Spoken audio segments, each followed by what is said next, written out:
All right, welcome to Spoiler Kings, and our next topic for the night is Guardians of the Galaxy, the holiday special. So we're gonna get into some of the good, some of the bad, and get our ratings. But first, we have a special guest. We have Zach Attacks Reviews down here. Everyone. Hey, you want to give a quick shout out to your channel? Yeah, it's Zach Attack Reviews. I break down the good and the bad and the ugly and everything in between of movies, television shows, trailers. I do ranking lists. I go real in depth. If you like high budget movies like Wakanda Forever, I review that. If you like small movies like, I don't know, Decision to Leave, you should you can check me out. I love indie. I love A24, but I also love Marvel and DC. So if you're into that stuff, subscribe to Zach Attack Reviews. Thank you for having me on. Yeah. Thanks for coming back on. And then your link will be in the description. So make sure you go check them out and go give them some love over there. And if you're watching this and you're not subscribed to Spoiler Kings, subscribe. What's wrong with you? Yeah. We hit our goal of 500. So we're super good. So guys. Yeah, we're super excited. Hey, thank you, Martin. Right there. Appreciate you, Martin. Yep. There you go. There it is at Zach Attack Reviews. But all right, we got Brandon back, so we're gonna start with this holiday special. It is I looked it up. It is the official conclusion of Phase 4. So that is it. We are done with Phase 4. This was the last thing. A nice little holiday special about the Guardians of the Galaxy trying to help Peter Quill find Christmas again. And in order to do that, they figure they're gonna go get his hero, Kevin Bacon, and then hilarity ensues and all that stuff. But with that being said, it's nothing crazy. It's not gonna change the MCU. It's not really gonna change the Guardians too much going into the next season. A little bit, but nothing crazy. But with that being said, we'll get into some of the good stuff. So just give us one or two things of that. Why don't you start off, Brandon? First and foremost, thanks for your guys' patience. I was trying to hash out my it seems to be plaguing things. That's all good. So this did pretty much. What's that? No, I was saying good night to Court Lords. That's all. They're out here. Yeah, you're good. Yeah, exactly. Okay. Well, anyway, I think it did pretty much what it said. Yeah, I'm going. It set out pretty much and did exactly what it promised. Pretty much delivered basically everything that we saw from the trailer. Very fun. The runtime was perfect at just 45 minutes. Hilarious, as we've come to expect from James Heartfelt. At time, music selection was great. They even had some Smashing Pumpkins in there, which I was really happy about. It's very very much standalone. So just like Tank said, you're not expecting really world building or anything like that. I was pretty happy with it overall. It was a fun watch. I watched it with my any bad things you want to talk about real quick, just in case you cut off again?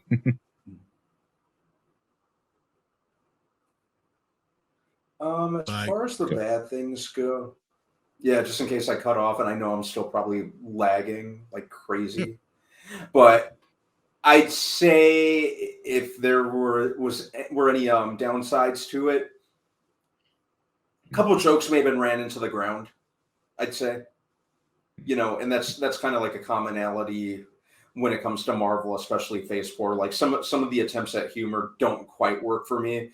None of it was bad per se, but at times there were points where I was like, okay, wrap up the joke, keep it moving. I'd say that was my main, my main thing with it at times. Other than that, I was pretty happy with it. It was, fun little holiday romp. Other than that. Okay, awesome. What about you, Zach? You give us a couple good things, a couple bad things. I think this was the perfect ending for Phase 4 because I've been talking about it so much about how Phase 4 is about trauma, healing, and every single character from show and movie has been going through that. And with Wakanda Forever, they've, I realized it with that movie, but this movie with how it ends, it's like really about healing. It's really about that. Like Chris Pratt's character, Star-Lord, has the trauma from losing someone, and then they come back in a different form, and then I guess basically you lose them again, and he gains something there that he's always wanted in his family, and he's finally realizing like you don't need like familiar blood like all the time, like other people who you're around as your family as well, and he just feels real whole. And I feel like that was perfect way of like, okay, this is how you heal. We come together as a community and we can move on to the next phase with the timey-wimey stuff. I had a lot of fun. It was funny. It was brisk. It went down real well. I think Mantis was fantastic. I think Palm Kinnan, I don't know how to say her name, but she was really great. She really anchored the show as Mantis, or the special as Mantis, and did a really great job as the best character, I think, in this. I think Cosmo the dog was fun, and I think that. I like that, and I think you guys are saying there's like no world building, but I think them saying that they bought the Nowhere from the Collector was world building. And now, like when I watch Volume 3, it's not going to be like, what the hell? And where all these people come from and all that stuff like that. I kind of have a knowledge of like, okay, I get it. They're building a community. It's going to be a bigger Guardians of the Galaxy. And the fact, we're doing spoilers, right? Yeah. Cool. Yeah. Okay. The fact that, Mantis and Starla, even though it was spoiled before I saw the special, is, brother and sister. I think that might tie into something later on in Volume 3, where maybe she might wake in a power because, Brian's been saying that they might kill Star-Lord, and I can see that affecting her in a way now that they have that familiar bond. So they did some things here that, like, we won't have to talk about it in Volume 3 now. If you saw this, we can just go, which I'm all about, having these little stopgaps where the movie can just kind of go and don't have to mess up. But this in total was really fun. My negatives is that Kevin Bacon didn't dance. I think that was absolutely positively ridiculous. He can run, but he can't dance. That boy was running. He was Usain Bolting out of there. How are you outrunning Drax? And man, right? And you tell me he can't do some Footloose? That's a big that's some bullshit. It was great that he sung, but he should have been dancing too. They should have been saving the world something. It should have been a dance off, like you said earlier. It should have been a dance off. Yeah, it should have been a dance off. That should have been the first thing he did when he said he was going to come back. One other negative that's for real, like obviously, like I'm joking about the dancing, kind of not, but 50-50. was Dave Bautista as Drax? I've always had a problem, and I know he has a problem with the way the character is portrayed. And yeah, he's just done. Like I can see it, and just the execution of his lines and just his body language, and yeah, he's moved on to Dune and M. Night Shyamalan and like real acting. And yeah, I just think that character is not as great as it could have been. Like he was kind of funny here and there, but for the most part, his jokes were like, all right. Okay. What are you, Brian? What you got? Yeah. So I probably liked it more than most people. I feel like I could relate to it a lot more. So we have the Star-Lord and Yondu. That whole story, that was great to me. What you see what Yondu did from everybody else. When it was just them two, that connection was something special. I think, and we're talking about loss, I think that's probably one of the biggest loss that Peter has to deal with. Yeah. That loss of Yondu, and knowing how much he loved him. And to find out that Yondu loved him back too, and now you're seeing all these in-betweens, that was awesome. I'm your daddy, boy. Hey. But it was just awesome. And even him and how Kraglin, I understand how Kraglin is like almost like a half brother for Peter too. Yeah. So he has that. He has that connection with him. And then the whole thing with Mantis now, knowing that you have this sister and having that bond that you thought you lost forever, having that given back to you. I thought that was amazing too. Best Christmas gift ever. But even for, it's like when Mantis was trying to decide, how do I tell him? And the fact that he was so accepting of it just made me feel good. In the Christmas season, in the holiday season, this is what you really want to see. You want to see a movie or a show that warms your heart, that fills you up with joy.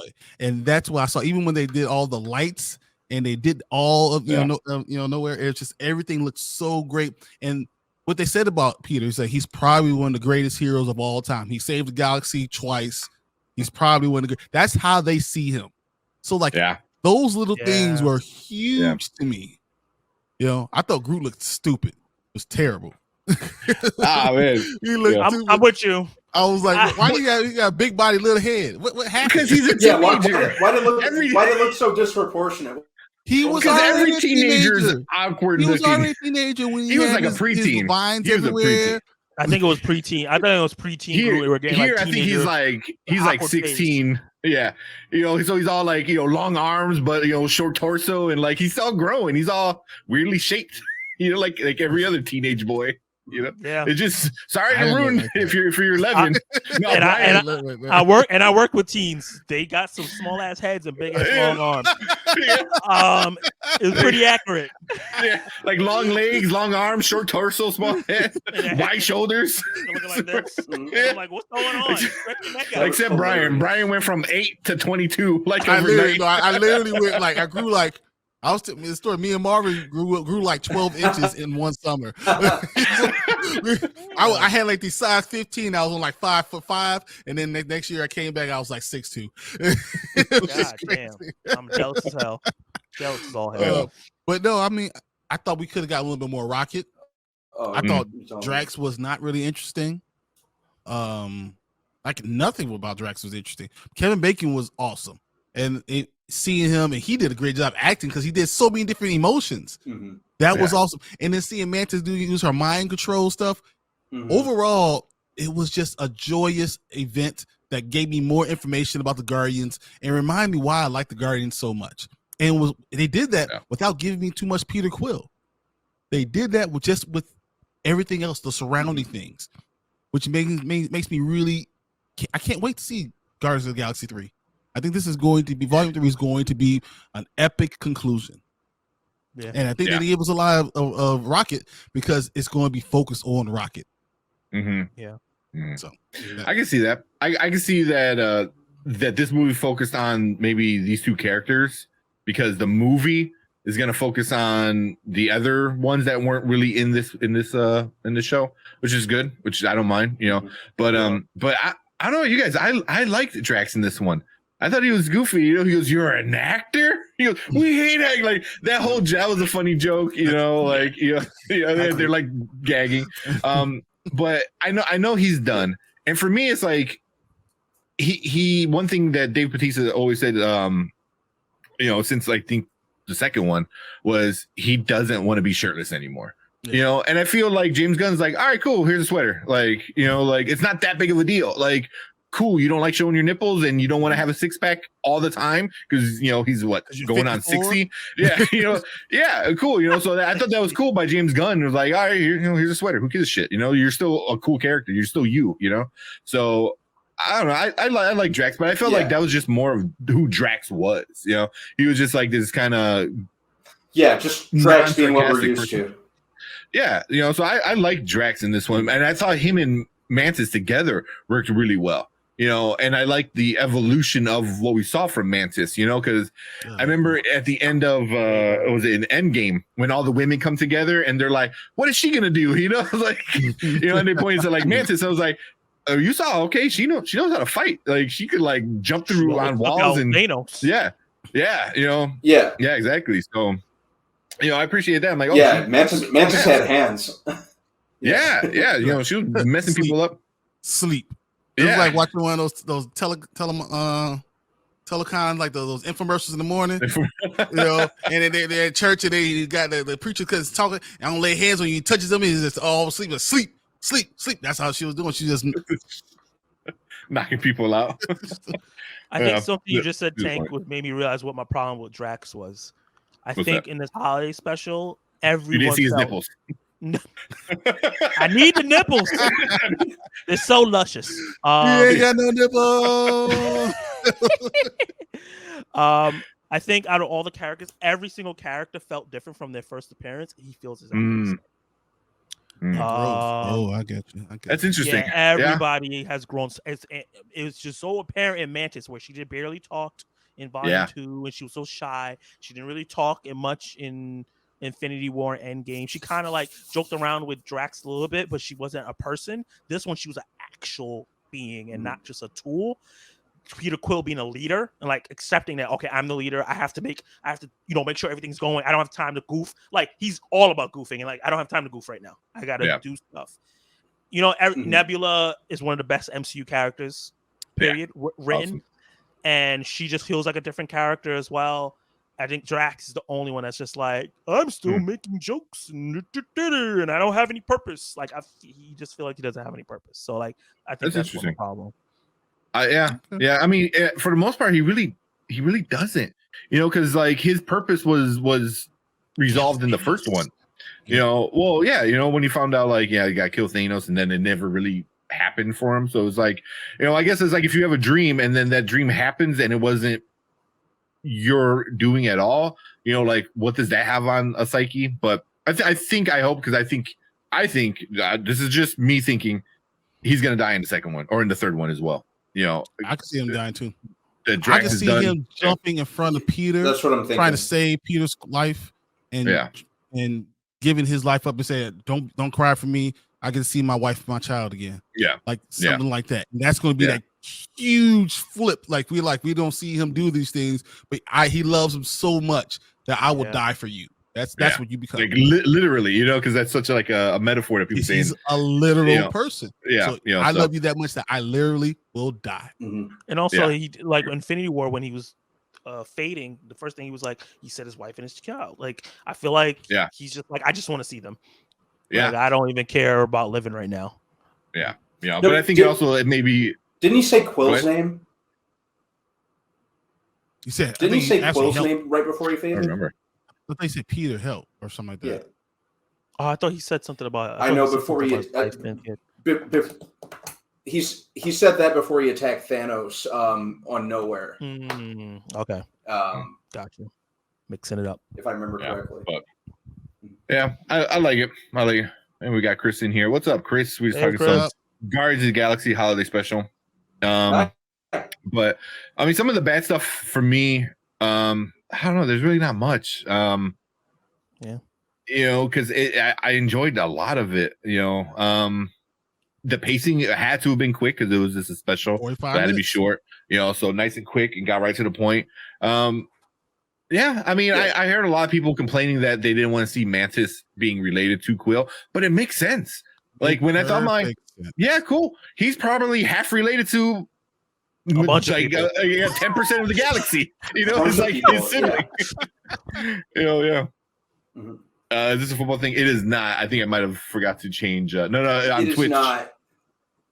On Twitch, I might have forgot to change the title. I'm sorry about that. He said, "What football players having sex with all these people?" Yeah. Although, if you do want to come back Sunday morning, we are going to talk about football. We are talking football. So if you're interested in football, come back Sunday morning. But yeah, that's why I'm logged into my personal Twitch. But yeah, sorry about that. But yeah. I mean, for the most part, I just thought this was really well done. I loved it from start to end. The music was great. Even the retelling of Santa and Christmas from an alien's point of view was funny. It was really good. This was very much a James Gunn thing, and Kevin Bacon. It was James Gunn through and through. Yeah. Oh yeah, 100%. But Kevin Bacon was definitely my favorite part of it. And I saw an interview with him. Was it this morning? And somebody was like, "How does it feel to finally be in the MCU?" And he's like, "Cool, but I'm myself." It's like I'm Kevin Bacon in Marvel. Like that's pretty awesome. And I think my girlfriend said like, "Oh, that makes that 6 degrees of separation like much easier." Goes much easier. Much easier. Kevin Bacon got it all now. Yeah. I now need to see Kevin Bacon in Secret Wars get killed by his X-Men counterpart. Oh, so what is this weakling?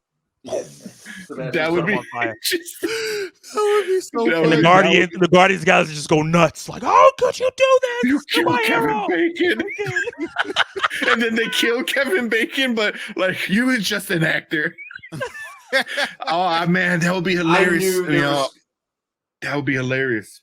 I knew Kevin Bacon was gonna show up in some way, shape, or form in the context of the Guardians movies. It had to happen. It was just a question of when and where.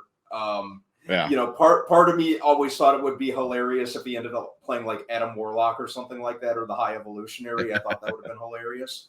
But the way they did it here was great. Just himself. One problem, one question. What's that? Why did Mantis need a boost over the gate if her and Drax could jump so high? Both of them. It wasn't like Drax was throwing her up. If they could jump so high, why did she just jump over the gate? So she said she didn't finish the talking. I think she was spitballing ideas, and he's like, "Jump!" And he's like, chucked it. And she's like, "That wasn't the plan yet. We were making the plan." And he's like, "You said over the gate, so I threw you over the gate." That's what I felt like. Throw me over the gate. I was like, "But if you could jump, why would you even tell someone to throw you over the gate?" Maybe easier. Because like she's like running with Drax to see Kevin Bacon there just jumping over gates like I'm like, all right, if you could do that the whole time, why didn't you just do that the first time? Yeah. My I mom, that in my head too. My mom had said something pretty funny about it when we were watching it this morning after Drax jumped over. My mom goes, "He couldn't have just jumped over the fence with her in his arms." That's true. Yeah. But Drax, she didn't say that. Yeah, Drax is literal. She said, "Throw me over the gate." He's like, "Done." that is true. He's very literal. And I gotta say, I had a tear when she got Drax that little elf. I was like, she got a little elf. I had a tear when Rocket got Bucky's arm. Rocket got Bucky's arm. I was dying. I said, that's where it went. His face though, he was like, Bucky's arm? Like he was so happy. Yeah. That's such a payoff. Like how many movies later? Like, the end of phase 3 to the end of phase 4. Yeah, he said he was going to get that arm. He said he was going to get that arm one way or another. Nebula did it. Yeah. Wait, so when Bucky got dusted, did the arm stay by because it's not him? Or I don't get it. No, is that how he got it? He went completely up into dust. That's I was kind of asking myself the same thing. Yeah, I want that. I need that story. How did he get that? We need an animated short of Nebula just stealing his arm in his sleep. It'll probably be real simple. She just like sneaks down, ninjas it, grabs it, and walks away. Like a 30 seconds short. Hey, there you go. But yeah, I like it. Oh, But you know what? Wait. I had it wrong because remember I was just thinking about the arm because remember he was in Wakanda armless after didn't he? He had a he didn't get a new arm after after the events of Falcon and Winter Soldier, did he? He did have an arm. He had an arm in the finale. Yeah, she literally just went down there during Christmas and stole his arm. Never mind. And gave it a rocket. Yeah. If they can get to Earth that fast. It. My bad. Let's move on. My bad. We're going to the Thunderbolts. We're going to see Bucky just like armless, like, oh, I don't even know what happened. What happened?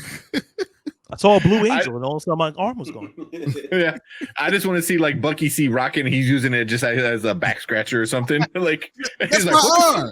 He's like, that's like a $1 billion arm. And he goes, yeah, I scratch my ass with it. Yeah, like I also love that everyone loves Steve Rogers because she was like Steve, and I was like, that is so adorable. But the fact that she didn't realize that's not the same person was also funny. Yeah. Well, she only met him for what?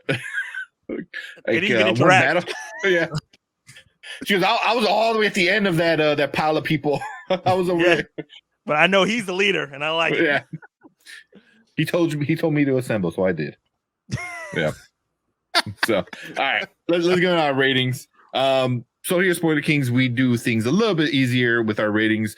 We do a now, later, never. Now means you got to drop what you're doing, go check it out right now. Later means wait till you get some time and then watch it while you're, traveling on the bus or something like that. Never means don't even waste your time with it. It is not worth it.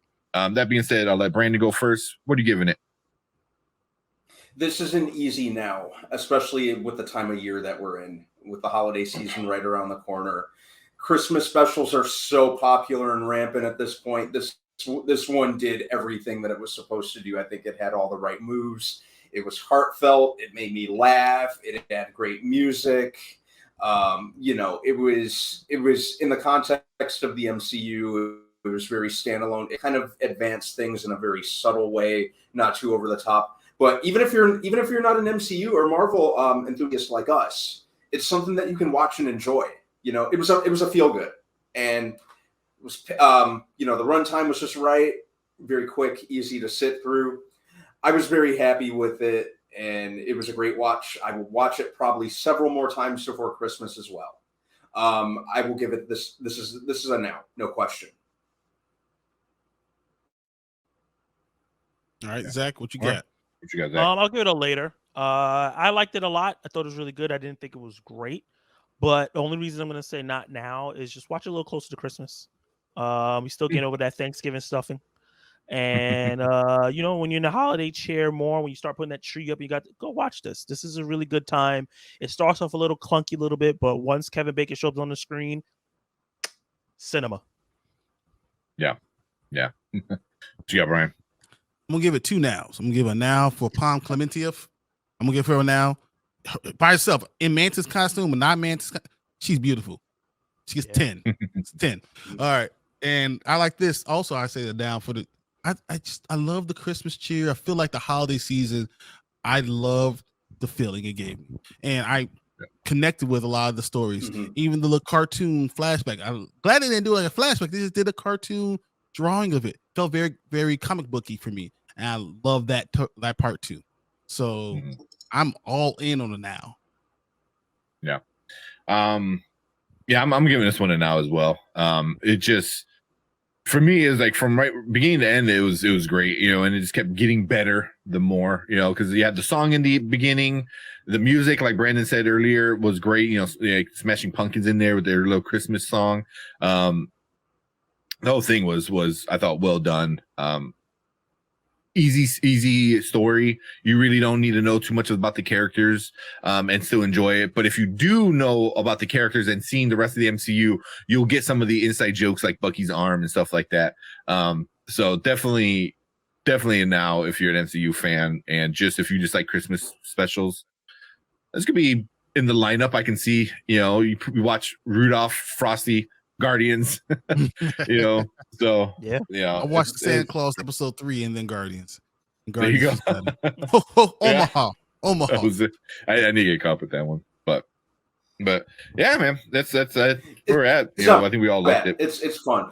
Yeah. No, not bad at all. Yeah, it's on my watch list. But you guys got anything else for Guardians, the holiday special? I need more Palm Clementieff. Just give me more stuff. Yep. I want her own She was movie. in Suicide Squad, but she didn't really do anything. Yeah. Like, just give us more. Yeah, she's pretty awesome. And I think she just had the cameo right in the bar. Yeah. There was a few other Suicide Squad, James Gunn Suicide Squad people in here. So James Gunn's like using the same people, so I wouldn't be surprised if I see a lot of Guardians kind of people in his stuff coming up, because he's running that studio now. In the DC universe moving forward. I could totally see Chris Pratt as Hal Jordan. Man, yeah. That'd be okay with that. Also, Guy Gardner, throw a Letterman jacket on. Guy Gardner. Be a little I was just going to say that. Yeah. You could do either or. I was just going to say that. Yeah, but I'll be cool with that. But that being said, we'll ask you guys, the viewers, let us know what you think about Guardians of the Galaxy Holiday Special. Did you like it? Did you hate it? Was it funny? Was it too much? I can see people saying it's too much. But leave a comment. Let us know what you thought. And also make sure you check out Zach Attacks down there. You want to do your shout out to your channel one more time? Yeah, I'm going to do a review of this. Probably not going to be too long, but I'm going to break down the good and the bad a little deeper. And I'm going to have a bunch of other reviews, reactions on my channel. So check it out, Zach Attacks Reviews. Cool. So check Zach Attacks out. And then also make sure you hit that sub button for Spoiler Kings. Hit that sub button and like this video so you let us know that you are digging our content. But that being said, let's move on to our last topic.